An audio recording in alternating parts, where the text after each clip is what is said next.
믿음의 능력은 정말 놀랍습니다. 의인은 믿음으로 말미암아 살리라. 이 말씀을 붙잡은 사람들은 다 승리했습니다.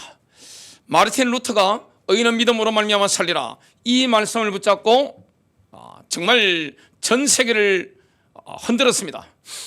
오늘 저와 여러분이 믿음으로 말미암아 살게 되어 있습니다. 제가 20대 초중반에 성경을 많이 읽었고 선교사님들에 대한 글들을 많이 봤습니다. 허드슨 테일러라든지 C.T. 스터드라든지 기독교 서점에 있는 유명한 사람들 이런 전기들 이런 그 평전들 굉장히 많이 사서 읽었습니다. 정말 믿으면 이런 것이구나. 이걸 제가 확인할 수 있었는데요. 근데 제가 돈 문제, 그 다음에 저의 의사가 고치지 못하는 질병 문제 딱딱 치니까 제가 깨달은 게 뭐냐면 나에게 믿음이었구나. 이걸 확실히 알게 되었습니다. 교회 개척 때도 내게 믿음이 없구나. 이걸 제가 알게 된 거예요. 하나님이 조직을 떠나서 홀로 서라고 하는데 정말 엄두가 안 나더라고요. 조직 속에 속해서 생활의 안정을 택할 것이냐, 아니면 위험을 무릅쓰고라도 신앙의 양심을 선택할 것이냐. 그래서 신앙의 양심을 선택하려고 계산을 해보니까 돈이 없는 거예요. 제일 문제는 돈이었습니다. 교회에서 터부시하는 게 뭡니까? 돈 이야기잖아요. 그런데 성경이 얼마나 돈 이야기를 많이 하는지 보면 깜짝 놀랄 정도입니다. 믿음에 대해서 강조하고 성경은 구약 성경부터 신약 성경까지 돈에 대해서 엄청나게 많은 이야기를 합니다. 왜냐? 우리 인생에 돈이 얼마나 중요합니까? 자본주의 사회에서 목숨 다음으로 중요한 게 제2의 생명이 뭡니까? 돈이잖아요. 양심을 따라가야 되겠는데 계산을 해보니까 퇴직금 받아가지고 넣고 하면 빚 갚고 하니까 10원도 안 남는 거예요. 그리고 교육자생활 뻔하잖아요. 신용카드 끌고 놓은 게 있는데 다음 달에 나오잖아요. 그 갚을 돈도 없는 거예요. 그때 우리 큰아들이 중학교 3학년, 둘째 아들이 초등학교 6학년, 막내딸이 초등학교 4학년이었습니다. 제가 가족회의를 소집했습니다. 아버지는 이제 망했다. 현실적으로 나는 스스로 망하는 것이다. 그래서 하나님이 나를 홀로 세우는데 먹고 살기는 막막하다. 대책은 없다. 그러니까 큰아들은 이미 머리가 굵잖아요. 가만히 있더라고요. 둘째 아들은 하는 말이 뭐냐? 아빠, 이런 무모한 선택을 하면 안 된다는 거예요. 아빠의 자리가 마음에 안 들면 아빠의 실력 정도면 얼마든지 더 좋은 자리로 갈 수 있다는 거예요. 막내딸이 확실히 현실적입니다. 아빠, 이제 우리가 뭐 먹고 사냐면서 눈물을 흘리더라고요.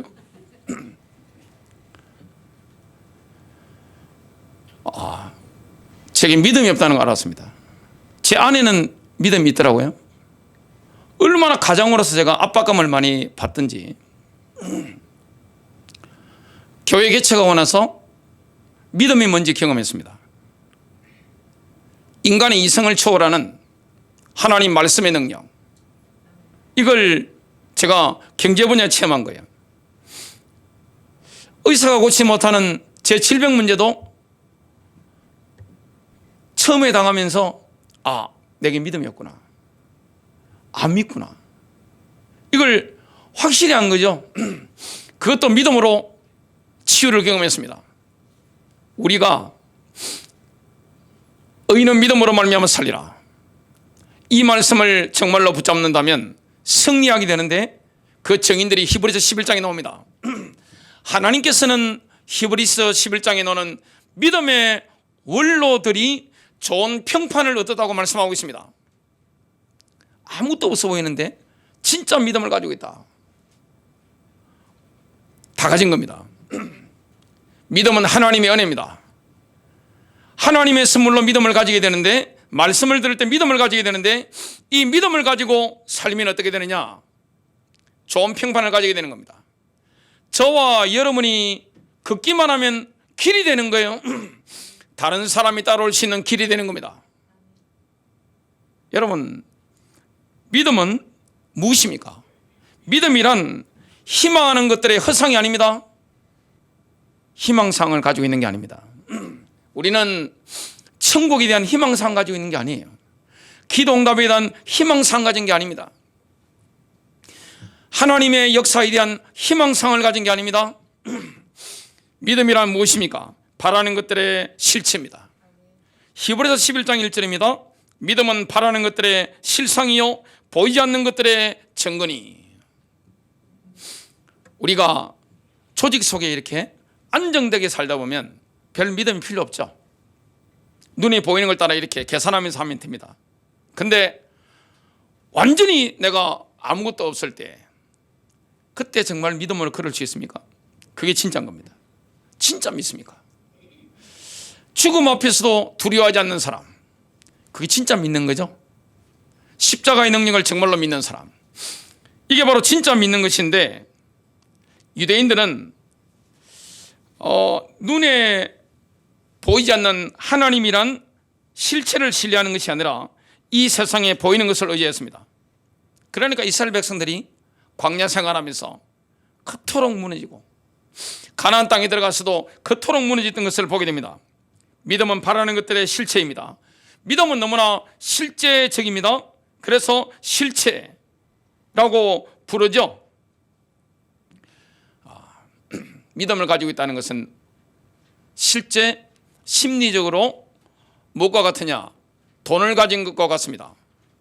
여러분 차나 아니면 은행 계좌에 10억이든 1억이든 1000만이든 100만이든 이거 실제 돈을 가지고 다니는 거 하면, 병원을 가든 물건을 사든 인생길을 걸어가든 무엇이 초조하겠습니까? 근데 우리가 상황 딱딱 치면 어떻습니까? 불안하죠? 초조합니다. 낙심되는 거예요. 안절부절하는 거예요. 뭐가 없는 거죠? 믿음이 없는 거예요. 안 믿어지는 거예요. 하나님께서 내 모든 상황을 통제하고 계신다, 이게 안 믿어지는 거예요.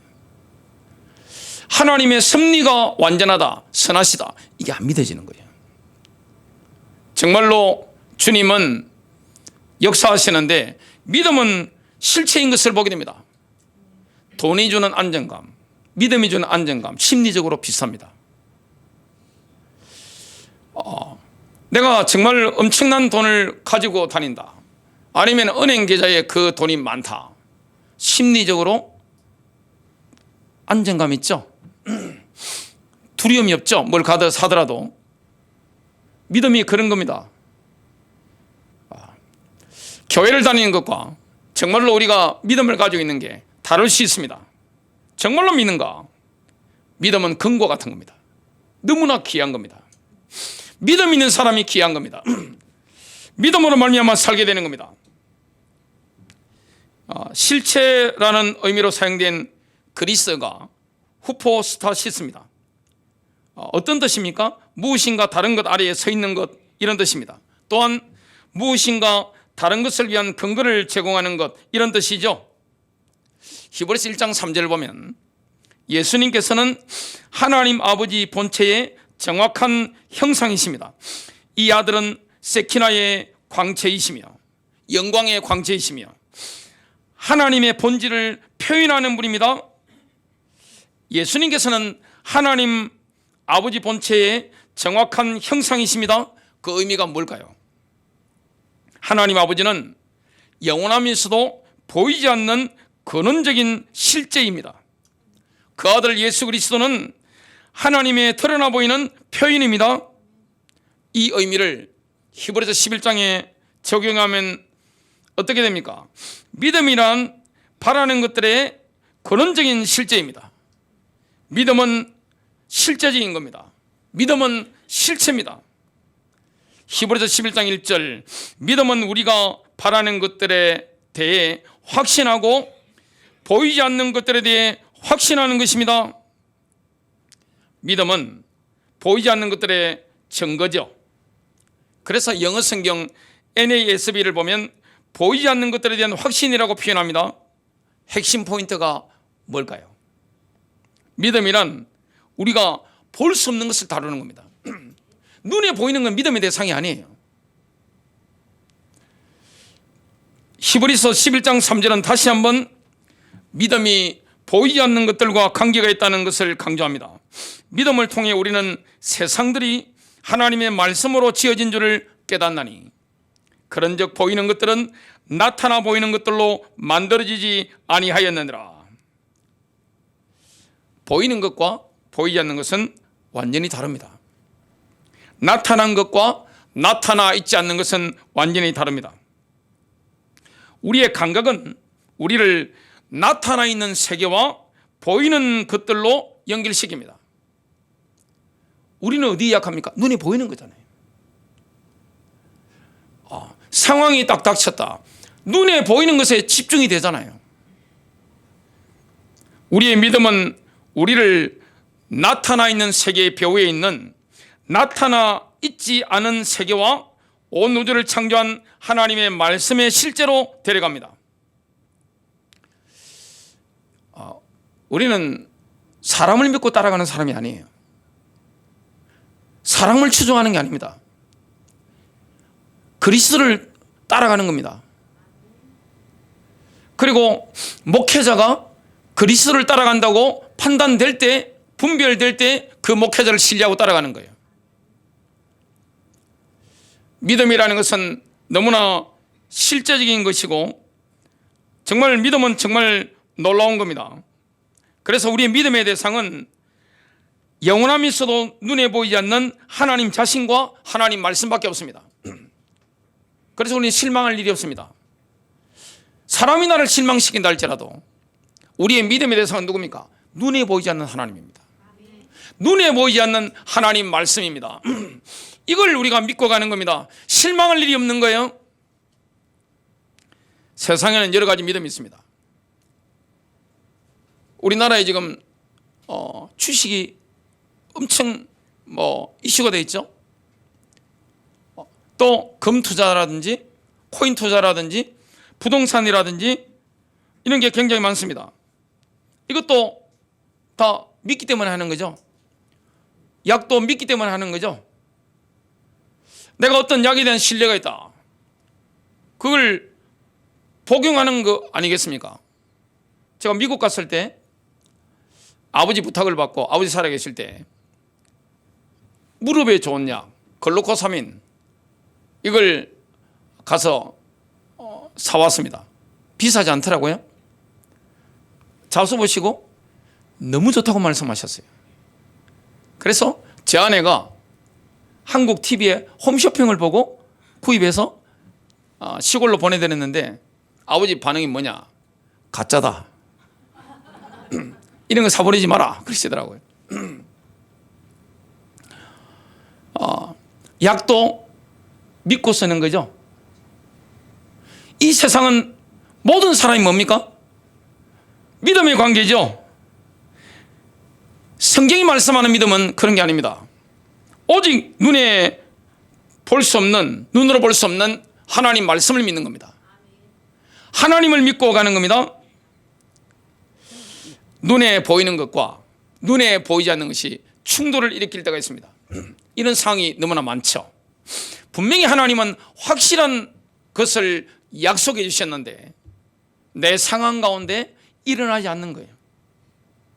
갈등이 있죠. 아브라함을 한번 봅시다. 창세기를 보면 아브라함이 믿음이 좋은 사람이죠.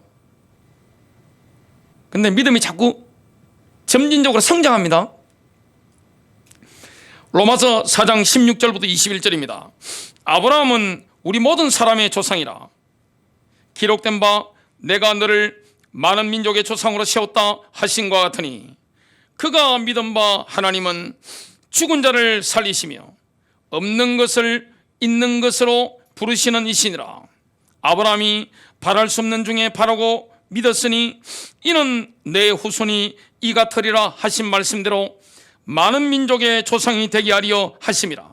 그가 백세나 되어 자기 몸이 죽은 것 같고 사라의 태가 죽은 것 같음을 알고도 믿음이 약하여지지 아니하고 믿음이 없어 하나님 약속을 의심하지 않고 믿음으로 견고하여져서 하나님께 영광을 돌리며 약속하신 그것을 또한 능히 이루실 줄을 확신하였으니 아브라함이 육신적으로 보기에 본인이 아버지가 된다, 사라가 어머니 된다, 불가능한 거죠.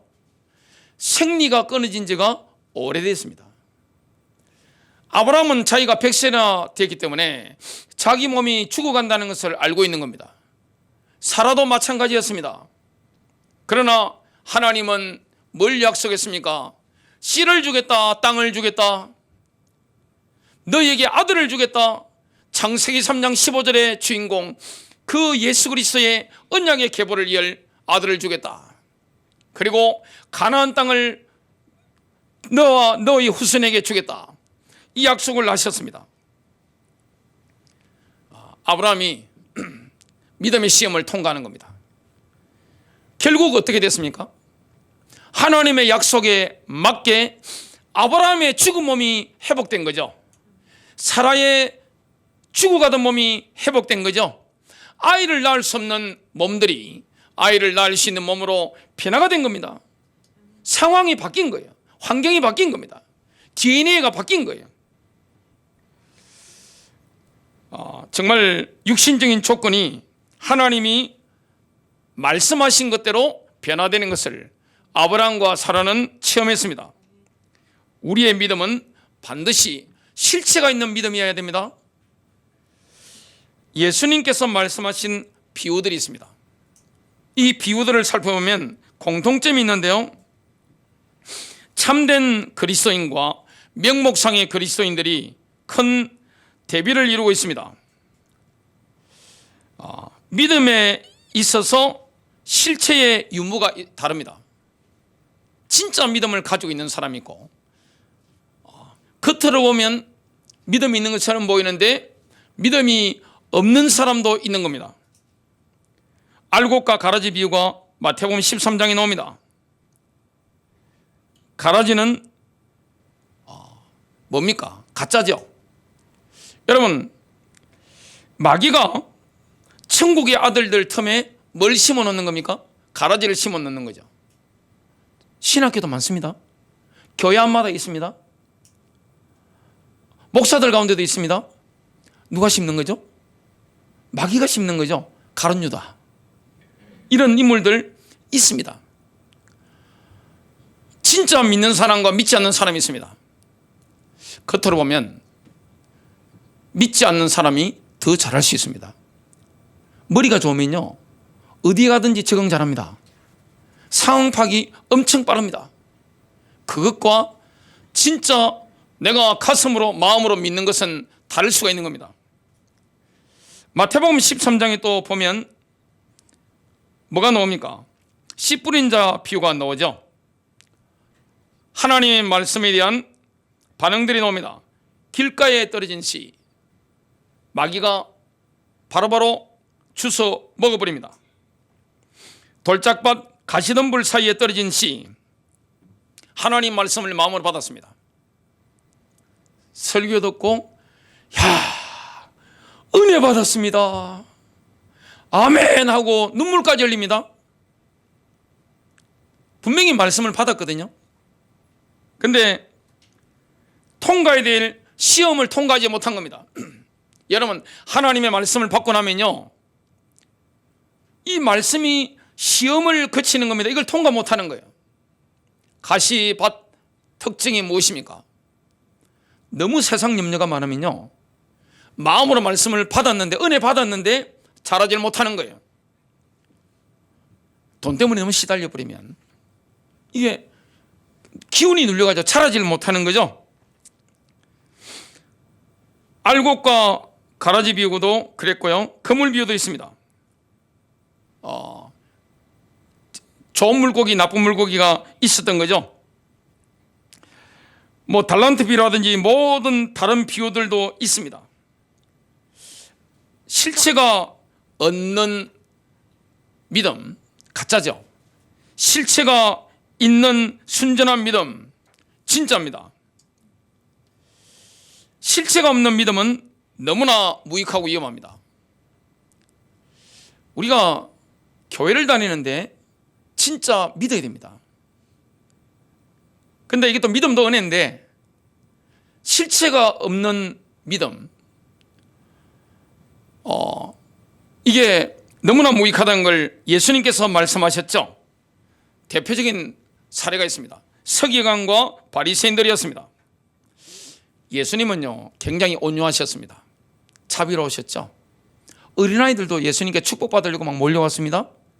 창녀들, 죄인들도, 매국노, 손가락질 받던 사람들도 예수님께 막 왔습니다. 그만큼 예수님은 폭이 넓으신 분이죠. 예수님의 제자들 가운데는 열혈당원, 지금으로 치면 뭡니까? 우리나라의 독립투사, 매국노 목 따러 다니는 사람이죠. 총으로 쏴 죽이는 사람들. 그리고 예수님의 제자들 안에는 일제 앞잡이 같은, 우리나라로 친다면 그런 사람들도 있고 다 있는 거예요. 예수님 폭이 굉장히 넓습니다.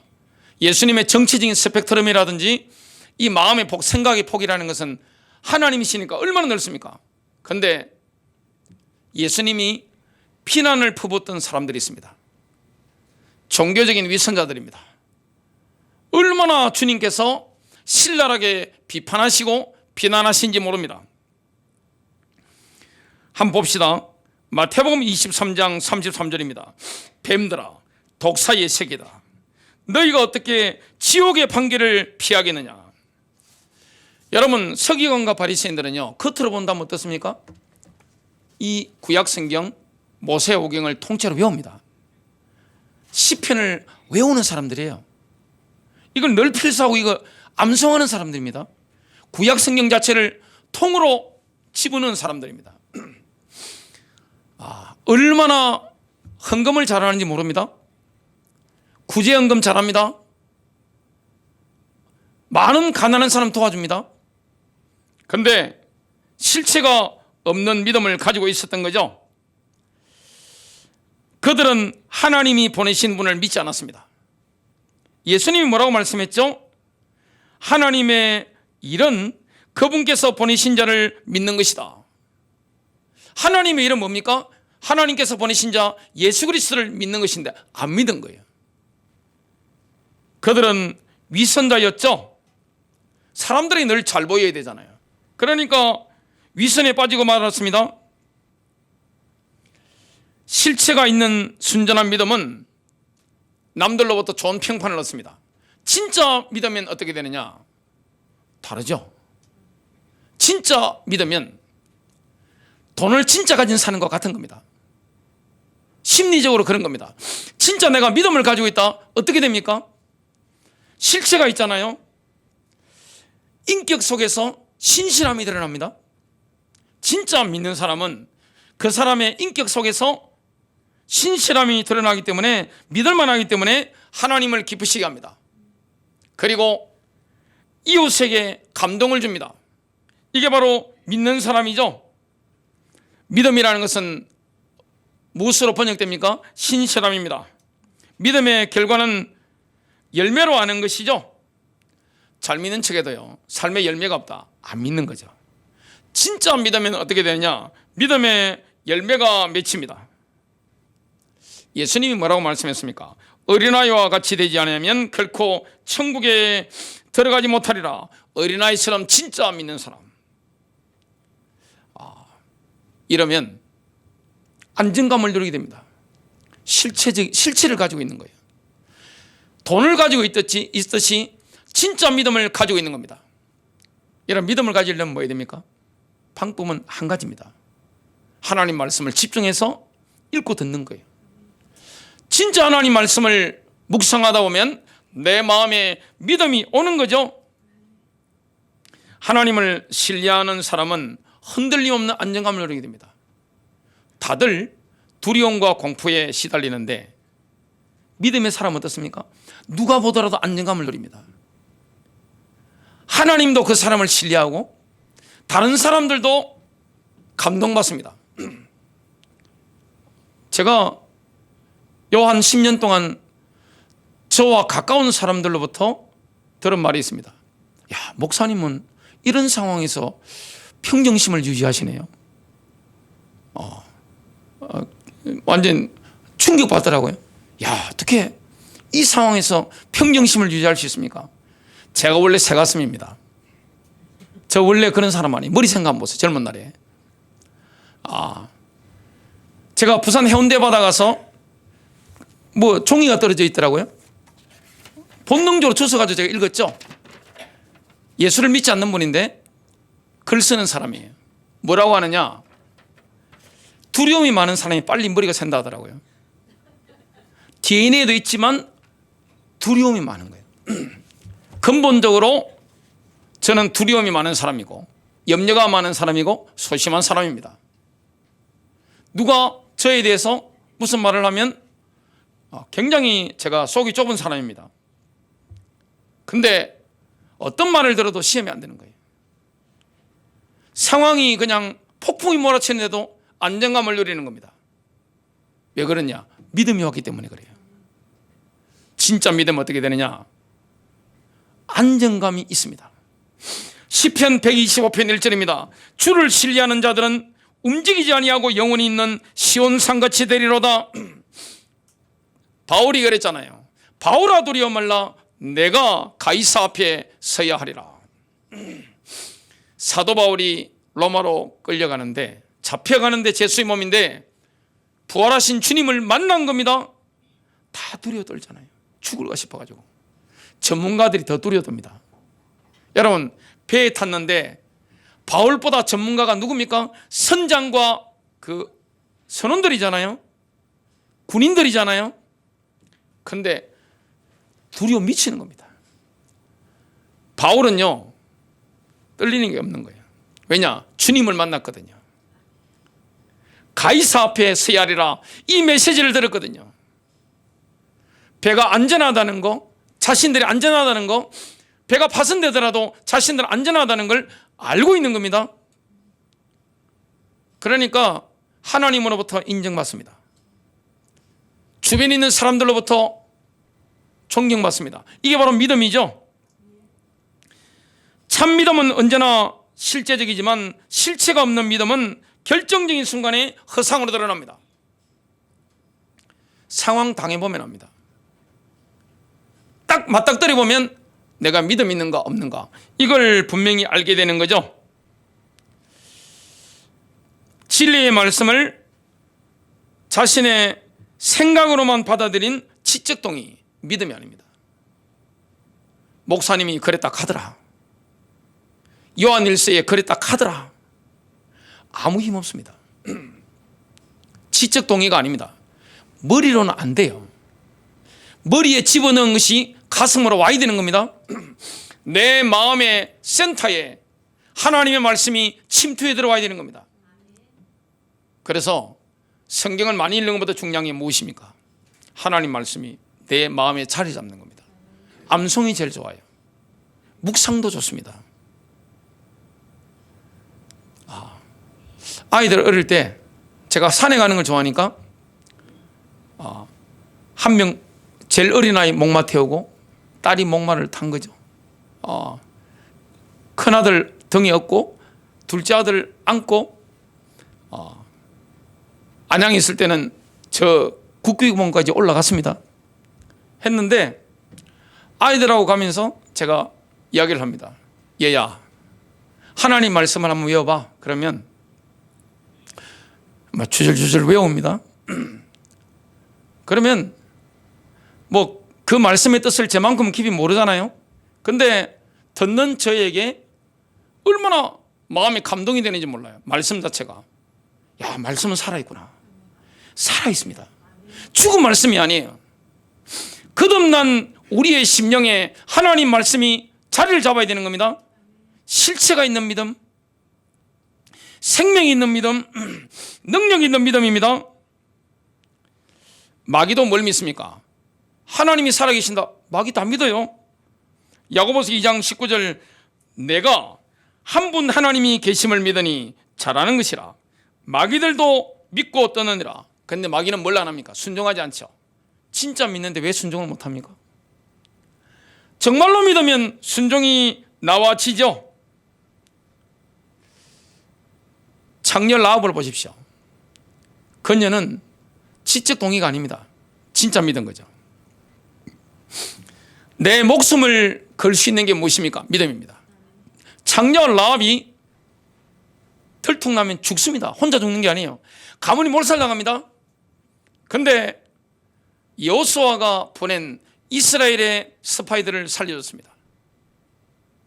그들을 안전하게 내려보내고 그 여리고성 자기 집 옆으로 밑으로 성벽에 붉은 줄을 매다는 겁니다. 믿음은 그런 겁니다. 정말로 믿으면 어떻게 되느냐? 행동하게 되어 있습니다. 가만히 못 있는 겁니다. 정말로 믿으면 어떻게 되느냐? 움직이게 되어 있는 겁니다. 저지르게 되어 있는 겁니다. 눈에 보이는 감각의 증거를 요구하는 감각지식의 믿음도 허상을 붙잡은 겁니다. 그 믿음이 아니에요. 자꾸 보여달라는 겁니다. 그 믿음이 아니에요. 눈에 보이는 것을 요구하는 감각과 눈에 보이는 것이 필요 없는 믿음은 서로 상극입니다. 서로 배척하죠. 믿음의 세계는 눈에 보이는 세계가 아닙니다. 우리는 하루 종일 눈에 보이는 세계 속에 살아가고 있잖아요. 어머니 저희 집에 이번에 한 달 계시는데 뉴스를 보고 싶다고 하셔가지고 제가 늘 듣는 뉴스를 보여드렸습니다. 재미없다고 그러시더라고요. 우리 어머니는 대통령이 나와야 되고 뭐 국회의원 나와야 되는데 저는 뉴스 보면 뭘 보느냐? 항상 미국 워싱턴이나 중국의 북경이나 이런 러시아라든지 그리고 뉴욕 그 지금 은행 상황이라 이걸 들여다보는데 우리 어머니들 그런 데는 전혀 관심이 없으시더라고요. 사람은요 눈에 보이는 걸 하루 종일 접하잖아요. 근데 믿음의 세계는 어떤 것입니까? 눈에 보이지 않는 세계와 더불어 사는 세계입니다. 이게 믿음의 세계입니다. 눈에 보이지 않는 세계, 이 세계와 내가 더불어 사는 겁니다. 이게 바로 믿음의 세계입니다. 갑자기 문제가 생겼을 때 눈에 보이는 환경을 바라보면 실족할 수 있습니다. 눈에 보이지 않는 하나님 말씀을 붙잡아야 되죠. 우리가 믿음을 가지고 있으면 어떻게 되느냐? 보여지고 들려지고 느껴지는 증거가 없을지라도 믿음의 증거를 붙잡고 행동하게 됩니다. 아브라함이 그랬습니다. 눈에 보이는 감각을 요구하는 사람은 하나님의 말씀이 자신을 지배하는 걸 허락하지 않습니다. 여러분, 하나님의 말씀이 우리를 지배해야 됩니다.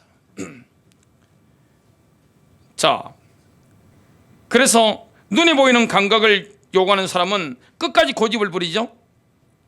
히브리서 4장 11절입니다. 그러므로 우리가 저 안식에 들어가기를 힘쓸지니 이는 누구든지 저 순종하지 아니하는 본에 빠지지 않게 하려 함이라. 지금 어떤 단어가 쓰여 있느냐? 불신, 또 다른 번역은 불순종. 원래 의미는 뭐냐? 고집입니다. 이스라엘 백성들은 하나님의 말씀대로 행동하는 것을 거절한 겁니다. 눈에 보이는 감각의 증거를 요구하는 사람은 하나님의 말씀이 가르치는 바는 알고 있죠. 하지만 하나님의 말씀대로 행동하는 것은 거절합니다. 안 믿어지는 거죠. 머리로 아는 것은 믿음이 아니에요. 우리가 아무리 머리로 많이 알고 있고 성경 지식이 있고 하더라도 행동으로 나와지지 않는다. 실제로는 안 믿는 거죠. 희망사항도 믿음이 아닙니다. 증거가 분명히 없잖아요. 희망사항은 실체를 붙잡은 게 아니에요. 근데 내일에 대한 강한 기대를 가지고 있는 거, 그건 믿음이 아니에요. 다급한 순간을 만났을 때 희망사항으로 주님을 바라본다? 우왕좌왕하죠. 하지만 진정한 믿음을 품었다 평안과 자유함을 누립니다. 로마서 8장 28절 우리가 알거니와 하나님을 사랑하는 자 곧 그의 뜻대로 부르심을 입은 자들에게는 모든 것이 합력하여 선을 이루느니라. 하나님은 우리 인생의 상황을 통제하고 계십니다. 저와 여러분 인생을 과거, 현재, 미래를 완벽하게 보시고 계시는 겁니다. 과거는 뭡니까? 에베네셀이죠. 하나님이 여기까지 도우셨다. 지금은 무엇입니까? 이마누엘입니다. 미래는 무엇입니까? 여호와 이레입니다. 여호와의 산에서 준비되리라. 결론 맺겠습니다. 진짜 믿으면 좋은 평판을 얻게 됩니다. 승리하게 됩니다. 반드시 정거를 경험하게 됩니다. 다른 사람들이 보고 그 발자취를 따를 수 있는 믿음의 조상이 되는 겁니다. 아브라함처럼 승리하시길 바랍니다.